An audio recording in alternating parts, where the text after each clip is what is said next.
بسم اللہ الرحمن الرحیم۔ السلام علیکم ورحمۃ اللہ وبرکاتہ۔ تمام دوستوں سے گزارش ہے کہ ہمارا چینل سبسکرائب کیجیے اور بیل آئیکن پر کلک کیجیے تاکہ ہماری نئی آنے والی تمام ویڈیوز سب سے پہلے آپ تک پہنچ سکیں۔ حضرت ابو بکر صدیق رضی اللہ تعالیٰ عنہ تمام صحابہ کرام سے بڑھ کر سخی تھے۔ آپ صدیق تھے، پرہیزگار تھے، بزرگ تھے، سخی تھے۔ آپ مال کو اپنے مولا کی اطاعت میں اور رسول اللہ صلی اللہ علیہ وآلہ وسلم کی امداد میں دل کھول کر خرچ کرتے رہتے تھے۔ ہر ایک کے ساتھ احسان و سلوک کرتے اور کسی دنیاوی فائدے کی چاہت پر نہیں، کسی کے احسان کے بدلے نہیں، بلکہ صرف اللہ کی مرضی کے لیے، رسول اللہ صلی اللہ علیہ وآلہ وسلم کی فرما برداری کے لیے۔ جتنے لوگ تھے، خواہ بڑے ہوں خواہ چھوٹے، سب سیدنا صدیق اکبر رضی اللہ تعالیٰ عنہ کے احسانات کے زیر بار تھے۔ حضرت ابو ہریرہ رضی اللہ تعالیٰ عنہ سے روایت ہے کہ رسول اللہ صلی اللہ علیہ وآلہ وسلم نے فرمایا، جیسا مجھے ابو بکر کے مال نے نفع دیا، ایسا مجھے کسی کے مال نے نفع نہیں دیا۔ یہ سن کر حضرت ابو بکر صدیق رو پڑے اور عرض کی، یا رسول اللہ صلی اللہ علیہ وآلہ وسلم، میں اور میرا مال آپ ہی کے لیے ہے۔ ابن کثیر نے حضرت عائشہ صدیقہ رضی اللہ تعالی عنہا سے ایسی ہی روایت کی ہے۔ لکھتے ہیں کہ رسول اللہ صلی اللہ علیہ وآلہ وسلم حضرت ابو بکر صدیق رضی اللہ تعالی عنہ کے مال میں ایسے ہی تصرف فرماتے تھے جیسے کہ اپنے مال میں۔ ابن عساکر نے حضرت عائشہ صدیقہ رضی اللہ تعالیٰ عنہ اور عروہ بن زبیر رضی اللہ تعالیٰ عنہ سے روایت کی ہے کہ سیدنا صدیق اکبر جس روز مشرف با اسلام ہوئے، اس وقت 40,000 دینار آپ کے پاس تھے، جو تمام کے تمام آپ نے حضرت صلی اللہ علیہ وآلہ وسلم پر خرچ کر دیے۔ حضرت ابو سعید بن عرابی نے حضرت ابن عمر رضی اللہ تعالیٰ عنہ سے روایت کی ہے کہ جس دن حضرت ابو بکر صدیق رضی اللہ تعالیٰ عنہ مشرف با اسلام ہوئے، اس وقت آپ کے گھر میں 40,000 درہم نقد موجود تھے، اور جب آپ ہجرت کر کے مدینہ منورہ میں جانے لگے تو 5,000 دینار سے بھی کم مال آپ کے پاس رہ گیا تھا، اور یہ سب مال آپ نے مسلمانوں کی مدد اور غلام آزاد کرنے میں خرچ کیا۔ ابن عساکر حضرت عائشہ صدیقہ رضی اللہ تعالیٰ عنہ سے روایت کرتے ہیں کہ حضرت ابو بکر صدیق رضی اللہ تعالیٰ عنہ نے 7 ایسے غلاموں کو آزاد کرایا ہے جو سب کے سب اللہ اور اس کے رسول پر ایمان لانے کی وجہ سے آزاد دیے جاتے تھے۔ حضرت ابن عمر رضی اللہ تعالیٰ عنہ روایت کرتے ہیں کہ میں حضرت صلی اللہ علیہ وآلہ وسلم کی خدمت میں حاضر تھا، اور حضرت ابو بکر صدیق رضی اللہ تعالیٰ عنہ بھی وہیں عبا پہنے ہوئے بیٹھے تھے اور اس میں کانٹے لگا کر سینہ ڈھانک رکھا تھا۔ اتنے میں حضرت جبرائیل نازل ہوئے اور کہنے لگے، یا رسول اللہ صلی اللہ علیہ وآلہ وسلم، میں ابو بکر صدیق کو عبا میں کانٹوں کا ٹانکا لگائے ہوئے کیوں دیکھتا ہوں؟ آپ صلی اللہ علیہ وآلہ وسلم نے فرمایا، اے جبرائیل، انہوں نے اپنا سارا مال مجھ پر فتح سے پہلے خرچ کر دیا۔ حضرت جبرائیل نے پوچھا، اللہ تعالیٰ انہیں سلام کہتا ہے اور فرماتا ہے کہ اس محتاجی میں تو مجھ سے راضی ہے یا غصے ہے؟ حضرت ابو بکر صدیق رضی اللہ تعالیٰ عنہ نے انتہائی متانت سے فرمایا کہ میں اپنے رب سے کیسے غصے ہو سکتا ہوں؟ میں اپنے پروردگار سے راضی ہوں، راضی ہوں، راضی ہوں۔ حضرت ابن عباس رضی اللہ تعالیٰ عنہ سے بھی اس ضمن میں ایک غریب حدیث روایت کی گئی ہے کہ حضرت صلی اللہ علیہ وآلہ وسلم نے فرمایا، ایک مرتبہ جبرائیل امین میرے پاس آئے، انہوں نے ٹاٹ کا جغہ پہنا ہوا تھا جس میں کانٹے لگائے ہوئے تھے۔ میں نے پوچھا، اے جبرائیل، یہ کیا ماجرا ہے؟ انہوں نے کہا، خدائے بزرگ و برتر نے فرشتوں کو حکم دیا ہے کہ جیسے صدیق اکبر نے زمین میں اپنے عبا میں کانٹے لگائے ہیں، ایسے ہی آسمان میں تمام فرشتے اپنے لباس میں کانٹے لگا لیں۔ حضرت عمر رضی اللہ تعالیٰ عنہ فرماتے ہیں کہ ایک مرتبہ رسول اللہ صلی اللہ علیہ وآلہ وسلم نے ہمیں کچھ مال صدقہ کرنے کے لیے فرمایا، اور ان دنوں میں میرے پاس بہت سا مال موجود تھا۔ میں نے دل میں کہا کہ اگر میں صدیق اکبر سے بڑھ سکتا ہوں تو آج ضرور بڑھوں گا۔ یہ سوچ کر میں نے اپنا نصف مال خدمت نبوی صلی اللہ علیہ وآلہ وسلم میں لا کر حاضر کر دیا۔ جب رسول اللہ صلی اللہ علیہ وآلہ وسلم نے دیکھا تو فرمایا، اے عمر، تو نے اپنے اہل و عیال کے لیے کتنا مال باقی چھوڑا؟ میں نے عرض کیا کہ اتنا ہی۔ اس کے بعد حضرت ابو بکر صدیق رضی اللہ تعالیٰ عنہ حاضر ہوئے اور اپنا تمام مال لا کر حضور صلی اللہ علیہ وآلہ وسلم کے قدموں میں رکھ دیا۔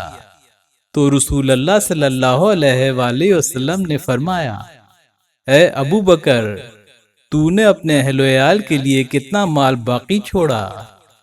حضرت ابو بکر صدیق رضی اللہ تعالیٰ عنہ نے عرض کیا، میں نے ان کے لیے اللہ اور اس کا رسول باقی چھوڑا ہے۔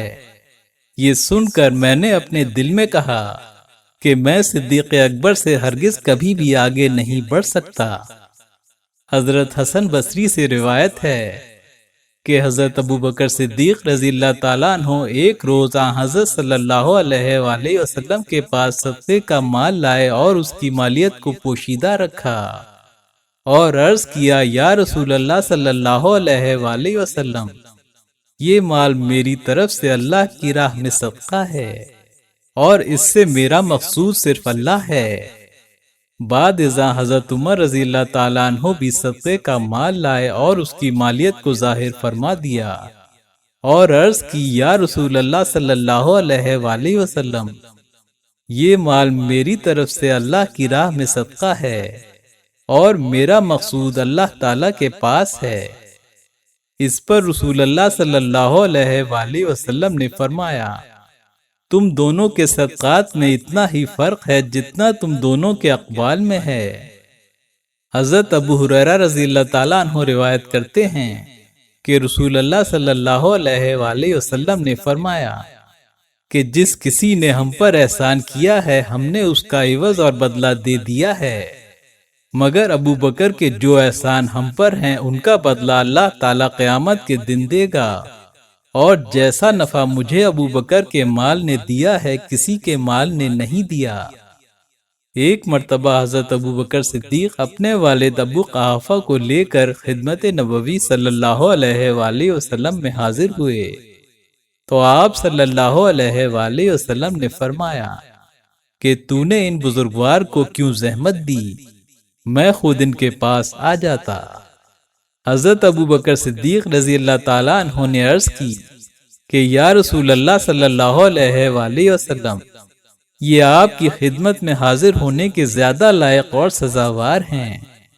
آپ صلی اللہ علیہ وآلہ وسلم نے فرمایا، لیکن میں ان کے بیٹے کے احسانات کا لحاظ کرتا ہوں۔ حضرت ابن عباس رضی اللہ تعالیٰ عنہ سے روایت ہے کہ رسول اللہ صلی اللہ علیہ وآلہ وسلم نے فرمایا، ابو بکر سے بڑھ کر مجھ پر کسی کے احسان نہیں کہ انہوں نے جان و مال سے میری غمخواری کی اور اپنی دختر کا مجھ سے نکاح کر دیا۔ حضرت ابو دردہ رضی اللہ تعالیٰ عنہ سے روایت ہے کہ رسول اللہ صلی اللہ علیہ وآلہ وسلم نے فرمایا، انبیاء اور مرسلین کے بعد آفتاب کسی ایسے شخص پر طلوع نہیں ہوا جو ابو بکر سے افضل ہو۔ حضرت عمر بن عاص، حضرت انس بن مالک، حضرت ابن عمر اور حضرت ابن عباس رضی اللہ تعالیٰ عنہ سے روایت ہے کہ میں نے رسول اللہ صلی اللہ علیہ وآلہ وسلم سے عرض کیا، یا رسول اللہ صلی اللہ علیہ وآلہ وسلم، آپ کو کون سا شخص سب سے پیارا ہے؟ آپ صلی اللہ علیہ وآلہ وسلم نے فرمایا، عائشہ۔ میں نے دوبارہ عرض کیا کہ یا رسول اللہ صلی اللہ علیہ وآلہ وسلم، مردوں میں سے کون آپ کو سب سے زیادہ عزیز ہے؟ آپ صلی اللہ علیہ وآلہ وسلم نے فرمایا، عائشہ کے والد۔ میں نے عرض کیا، ان کے بعد کون آپ کو محبوب ہے؟ آپ صلی اللہ علیہ وآلہ وسلم نے فرمایا، عمر بن خطاب۔ حضرت ابو ہریرہ رضی اللہ تعالیٰ عنہ بیان کرتے ہیں کہ رسول اللہ صلی اللہ علیہ وآلہ وسلم نے فرمایا، جو شخص کسی چیز کا جوڑا اللہ کی راہ میں خرچ کرے گا تو اسے جنت کے سب دروازوں سے پکارا جائے گا کہ اے اللہ کے بندے ادھر سے آؤ، یہ دروازہ سب سے اچھا ہے۔ تو حضرت ابوبکر صدیق رضی اللہ تعالیٰ عنہ نے فرمایا، یا رسول اللہ صلی اللہ علیہ وآلہ وسلم، میرے ماں باپ آپ پر قربان، جسے کسی بھی دروازے سے پکار لیا جائے تو اس کے لیے کوئی اور ضرورت تو نہیں، لیکن کیا کوئی ایسا بھی ہے جسے جنت کے تمام دروازوں سے بلایا جائے گا؟ آپ صلی اللہ علیہ وآلہ وسلم نے فرمایا، ہاں، اور مجھے اللہ سے امید ہے کہ تم انہی میں سے ہو۔ حضرت عبداللہ بن عباس رضی اللہ تعالیٰ عنہ بیان کرتے ہیں کہ جس بیماری میں رسول اللہ صلی اللہ علیہ وآلہ وسلم کا انتقال ہوا، اس کا ذکر ہے کہ آپ ایک کپڑے سے اپنا سر باندھے ہوئے باہر نکلے اور منبر پر جلوہ افروز ہوئے، اللہ کی حمد و ثنا بیان کی اور فرمایا، کوئی شخص بھی ایسا نہیں جس نے ابو بکر بن ابو قحافہ سے زیادہ مجھ پر اپنی جان و مال کے ذریعے سے احسان کیا ہو۔ دیکھو، ابو بکر کی کھڑکی کے سوا مسجد میں جتنی بھی کھڑکیاں کھلتی ہیں سب بند کر دو۔ حضرت عامر بن عبداللہ بن زبیر رضی اللہ تعالیٰ عنہ سے روایت ہے کہ حضرت ابو بکر صدیق رضی اللہ تعالیٰ عنہ کا مکہ مکرمہ میں معمول تھا کہ اسلام قبول کرنے کی وجہ سے جس بوڑھے غلام یا لونڈی پر ظلم کیا جاتا، آپ کسی نہ کسی قیمت میں اسے خرید لیتے اور پھر اللہ کی رضا کی خاطر آزاد کر دیتے۔ آپ کے والد ماجد نے ایک مرتبہ فرمایا، اے بیٹے، میں دیکھتا ہوں کہ تم انسانوں کے ضعیف طبقے کو آزاد کرتے ہو، اگر قوی مردوں کو خرید کر آزاد کیا کرو تو وہ تمہاری مدد کریں اور تمہیں فائدہ پہنچائیں، اور تمہارے دشمنوں کو تم سے دفع کریں گے۔ اس پر حضرت ابوبکر صدیق رضی اللہ تعالیٰ عنہ نے فرمایا، اے میرے ابا جان، میں اس سے صرف اللہ تبارک و تعالیٰ کی رضا مندی چاہتا ہوں۔ حضرت عروہ بن زبیر رضی اللہ تعالیٰ عنہ سے روایت ہے کہ امیہ بن خلف حضرت بلال کو سزا دیتا تھا اور وہ احد احد پکارتے۔ ایک دن حضرت ابو بکر صدیق ادھر سے گزرے تو امیہ بن خلف سے کہا، او ظالم، اس مسکین پر اتنا ظلم کیوں کرتے ہو اور کب تک کرو گے؟ اس نے کہا، تم ہی نے اسے خراب کیا، یعنی مومن بنایا، اب تم ہی اس کی سزا ختم کرو۔ حضرت ابو بکر صدیق نے کہا، میرا ایک غلام ہے جو اس سے کہیں طاقتور ہے اور وہ تمہارے دین پر ہے، یعنی کافر ہے، وہ تم لے لو اور یہ مجھے دے دو۔ اس نے کہا، مجھے قبول ہے۔ اس طرح حضرت ابو بکر صدیق رضی اللہ تعالیٰ عنہ نے حضرت بلال کو خریدا اور آزاد کر دیا۔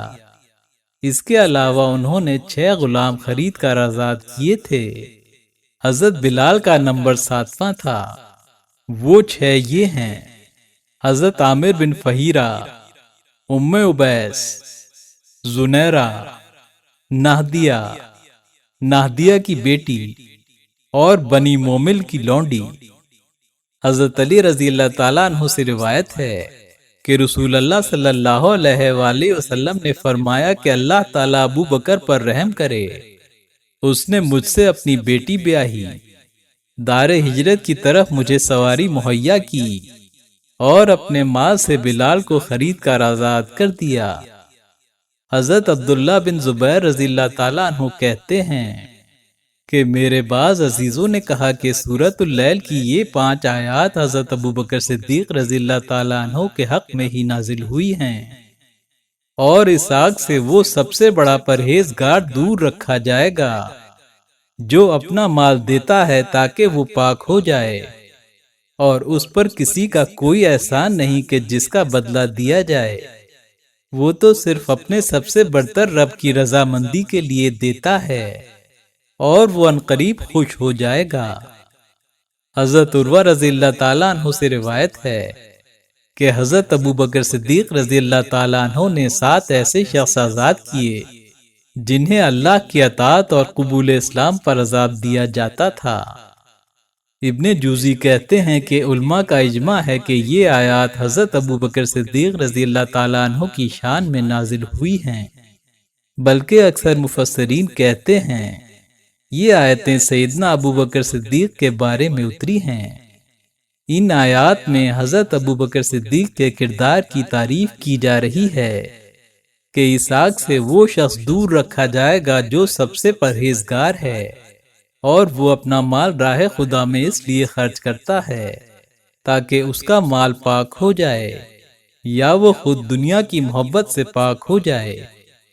یہ آیات سیدنا صدیق اکبر کے لیے عظیم خوشخبری اور اعزاز ہیں کہ ان کو دنیا ہی میں اللہ کی طرف سے راضی کر دیے جانے کی خوشخبری سنا دی گئی۔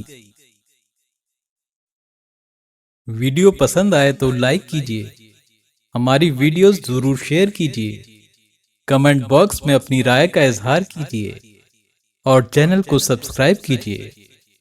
اللہ حافظ۔